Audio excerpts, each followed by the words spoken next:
प्रिय विद्यार्थियों, आज संधि के आगे के प्रश्न देखिए। प्रश्न 28 करवा चुका हूँ, 29वां देखें। महेंद्र में संधि है, तो यहाँ शब्द पर थोड़ा गौर करें। महेंद्र एक ही मात्रा है ना, गुण संधि करके देख ले। महाइंद्र ई से ए बनता है, तो महाइंद्र महेंद्र तो गुण है, ड ऑप्शन सही है इसका। ज्योतिषपुंज में संधि है, व्यंजन गुण विसर्ग वृद्धि, तो यहाँ कम कौन सी कर सकते हो। अब आप देखोगे कि ओ गुण में आता है, लेकिन ये ओ नहीं देखना, ये ओ, जबकि ये पूरा शब्द है ज्योति और पुंज, ठीक है, ज्योतिषपुंज, तो इसमें विसर्ग संधि है, वृद्धि भी नहीं है, ठीक है, ए ऐ की मात्रा, गुण भी नहीं है, व्यंजन भी नहीं है, तो ज्योति प्लस में पुंज, ज्योतिषपुंज विसर्ग संधि। रीत्य अनुसार में संधि है, तो यहाँ देखो आधा अक्षर आगे ये है, तो ई की मात्रा यण संधि में यह बनता है, लेकिन पहले वाली ई की मात्रा है, मतलब ई के आगे कोई स्वर है तब यह बनता है, तो यहाँ ई लगाओ, छोटी की मात्रा तो रीति, रीति प्लस में अनुसार, ये शब्द आपको ऐसे मिलेगा। हकीकत में तो ये आ की मात्रा होगी नहीं, रीत्य प्लस में अनुसार हो गया, रीत्य अनुसार, तो रीति प्लस में अनुसार आ नहीं आएगा, ठीक है, तो यण संधि है। ठीक, आगे देखो महेश्वरीय, महा प्लस में ऐश्वर्य ऐ, तो ये वृद्धि संधि है, ठीक है, मात्रा से ही पता लग रहा है। फिर है दिग्दर्शन, तो दिक् के बाद में कोई भी तीसरा चौथा वर्ण है तो वो तीसरे में बदलता है, कै ख ग, तो दिक् प्लस में दर्शन, तो ये व्यंजन संधि का उदाहरण है, ठीक है। दिगंत, दिक् प्लस में अंत, दिक् प्लस में अंत, तो कै पहला अक्षर है, इसके बाद कोई स्वर है तो तीसरे में बदलता है, तो कै गे में बदलेगा। अब गे आधा क्यों नहीं हुआ इसकी तरह, दिग्दर्शन की तरह आधा क्यों नहीं हुआ, क्योंकि आगे ए है तो उसको पूरा कर देगा, ठीक है, तो इसमें संधि है व्यंजन। ठीक, दीक्षांत का सही संधि विच्छेद होगा, दीक्षा प्लस में अंत, सीधा सही है। बार बार इन शब्दों को कर लेते हैं ना, तो ये शब्द कंठस्थ हो जाते हैं, याद रह जाते हैं, तो दीक्षा प्लस में अंत यही है। और मैंने कहा था तीन ऑप्शन तो बकवास होंगे, वो बेतुके होंगे, वो पहचान में आएंगे। जैसे देखो दीक्ष से अंत, तो ये तो बेतुका है, दीक्षा प्लस में अंत, दीक्षा नहीं होता, दीक्षा होता है, ठीक है। दी प्लस में इक्षांत, मतलब बेतुका टुकड़ा कर रखा है, बेतुके आराम से पहचान में आते हैं। आगे देखो श्रीश, बढ़िया शब्द है ये, का सही संधि विच्छेद होगा, तो श्री प्लस में ईश यही होगा। श्री लक्ष्मी का पर्यायवाची ईश, ईश्वर को, मालिक ईश्वर, तो श्री किसका हो गया, विष्णु भगवान को कहते हैं। श्री प्लस में इस होता ही नहीं, ईश तो होता है, ईश्वर को बोलते हैं, मालिक को बोलते हैं। फिर श्रेय प्लस में इस, मैंने कहा ये तो बकवास टुकड़ा करेगा।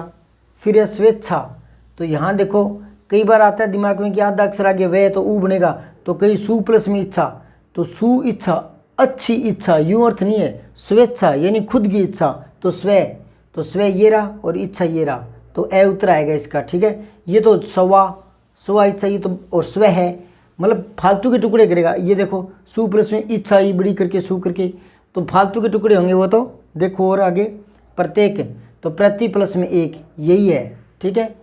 मैंने कहा था आधा अक्षर के आगे ये दिखे तो ई की मात्रा और ये एक, तो कई सोचते हैं ऊपर मात्रा लगाई हुई है ना, तो वो ये कर देते हैं, ये नहीं करना, ये ए नहीं है, ये ऐ है, ठीक है, तो एक आएगा, एक ऐक नहीं आएगा। अब 39वां प्रश्न देखें।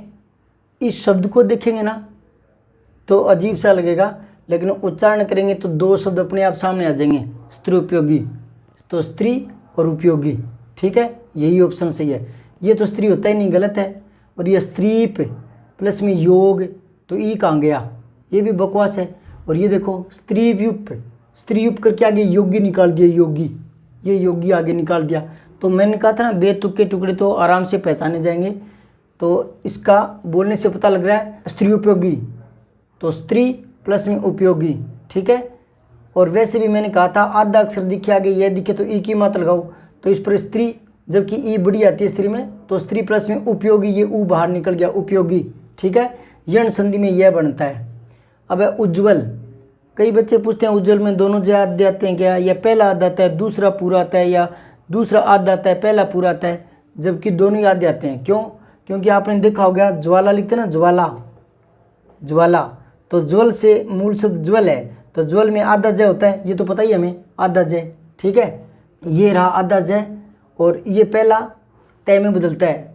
मैंने कहा था तय की लोचदार संधि कि तय के आगे कोई भी वर्ण जुड़ता है वो उसी में बदल जाता है। तो उत प्लस में ज्वल, तो आधा ये है आधा ये, तो दोनों याद आएंगे। ठीक है, इसकी ये संधि हो गई।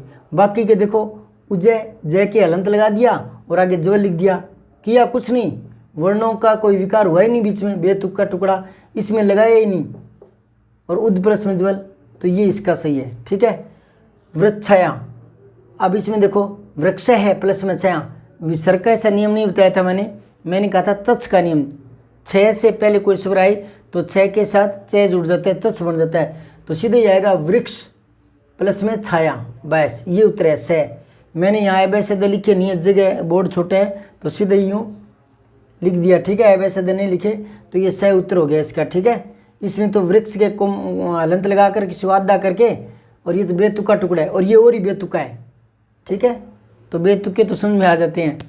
अब आगे देखो विश्वामित्र, तो यहाँ ना कई दीर्घ संधि सोच कर विश्व प्लस में अमित्र यूँ कर देते हैं, विश्व अमित्र, ए और आ, ये आ दिखाते हैं ये, है ना, लेकिन ऐसा नहीं है, ये उस तरह का शब्द है जैसे बोलते हैं ना पानी और घाट दोनों मिला देते हैं तो पन घट बन जाता है। जिस प्रकार सत्य और नाश तो सत्यानाश ऐसे बन जाते हैं ना शब्द, उसी प्रकार से ये बना है। तो विश्व और मित्र दो है, ये विश्व और मित्र, तो बे ऑप्शन है इसका सही। ठीक है, बाकी तो बकवास करके विश्वा मित्र फिर विश्वा अमित्र, तो बाकी तो बकवास टुकड़े करेगा वो। ठीक है, आगे देखें, अब ये सब देखें, इसी पर गौर करें थोड़ा सा, वर्ष ऋतु, है ना, तो अब ये देखते ही कोई पूछे इसमें संधि कौन सी है तो 3 बार सोचते हैं ना, ये शब्द अटपटा सा लगता है, लेकिन बोलते हैं तो पता लग जाता है, वर्ष ऋतु वर्ष ऋतु वर्षा ऋतु, तो यहाँ देखो वर्षा और ऋतु, ये ऑप्शन सही है।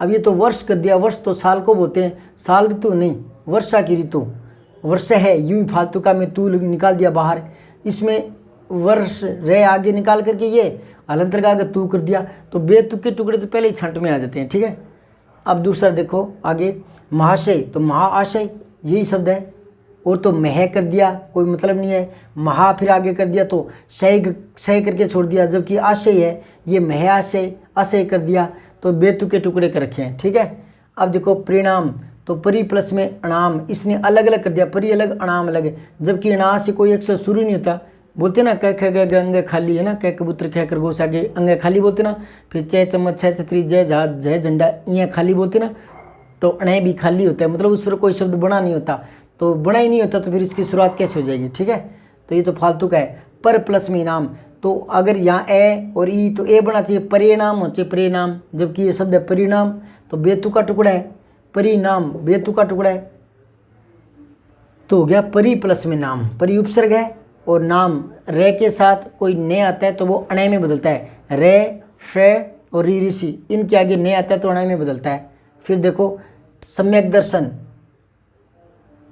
बोलने से पता लग रहा है सम्यक कहाँ है, सम्यक यहाँ तो नाम पूछा है तो सम्यक प्लस में दर्शन, सम्यक क के हलंत और दर्शन दे आगे ना, तो के खे गे तीसरे में बदलेगा तो ये सम्यक दर्शन बन जाएगा, तो ये व्यंजन संधि है। ठीक है, बाकी ये नहीं है। अब है षणमुख, तो ये अणे है, आगे में पांचवा है तो ये टे ठे डे ढे अणे पांचवा, तो ये पांचवें बदला है, तो इसका मतलब पहला था तो षट, षट प्लस में मुख, तो पहला पांचवें के कारण पांचवें में बदलता है, तो टे ठे डे ढेणे अणे में बदल गया मैं के कारण, तो ये व्यंजन संधि का उदाहरण था, तो व्यंजन संधि ये रही। ठीक है, सही उत्तर है इसका ऑप्शन। ठीक है, अब देखो व्यंजन संधि युक्त शब्द चुने, व्यंजन संधि जिसमें है तो अनु प्लस में इक्षा, क्योंकि आद्य अक्षर के आगे वह है, अनु प्लस में इक्षा, ये तो स्वर संधि है। ठीक है, ये तो नहीं है, व्यंजन पूछा है इसने। फिर है सट प्लस में आनन, सट टे फिर आनन का आ, तो टे के आगे आ कोई स्वर आए तो टे तीसरे में बदलता है, टे ठेड, तो ये व्यंजन संधि का उदाहरण ये आ गया। मने विकार तो है नहीं, ये तो विसर्ग का है, मने है प्लस में विकार विसर्ग का है। अब ये देखो कितना प्यारा शब्द है सचिंद्र, यहाँ देखो दोबारा देखो 49वां प्रश्न, सचिंद्र में संधि है तो व्यंजन तो कई बार सोचते हैं कि यार कैसे टुकड़े करें, पहले टुकड़े करने की कोशिश करते हैं, कोई पहली बार शब्द देखते हैं नया शब्द है तो टुकड़े करने की कोशिश करते हैं ना। यहाँ व्यंजन नहीं है, विसर्ग भी नहीं है, स्वर संधि है। कौन सी स्वर है? देखो सची, सची इंद्र की पत्नी का नाम है सची, ठीक है ना। और इंद्र तो सचिंद्र, बड़ी ई हो जाता है, दीर्घ संधि का उदाहरण है ये, ठीक है, स्वर संधि का। इसने सीधा ही स्वर दे दिया, दीर्घ गुण यानी और देता तो अपने दीर्घ छांट लेते, ठीक है। आगे देखो उत्सव, उत प्लस में सव, यही है व्यंजन संधि का उदाहरण है ये, ठीक है। कई विद्वान उद प्लस में सव भी करते हैं, ठीक है ना। और ये तो बेतुके टुकड़े हैं, उतस प्लस में अव, मतलब फालतू काम का टुकड़ा किया है, और ये आगे वे निकाल दिया उत्स प्लस वे, ये तो दो तो बेतुके हैं। कई विद्वान ये भी करते हैं, उनका कहना ये है कि दे मूलतः तो तय होता है लेकिन वो दे में बदलता है, लेकिन यहाँ बदला तो नहीं, तो मैं तो इसको नहीं मानता, उत प्लस में सव उत्सव ये होता है, ठीक है। तो आगे के प्रश्न और देखें, अभी और कुछ शब्द करवाने बाकी हैं संधि में।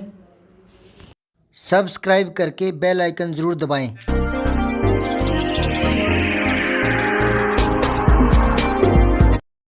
जय हिंद, विजय हिंदी।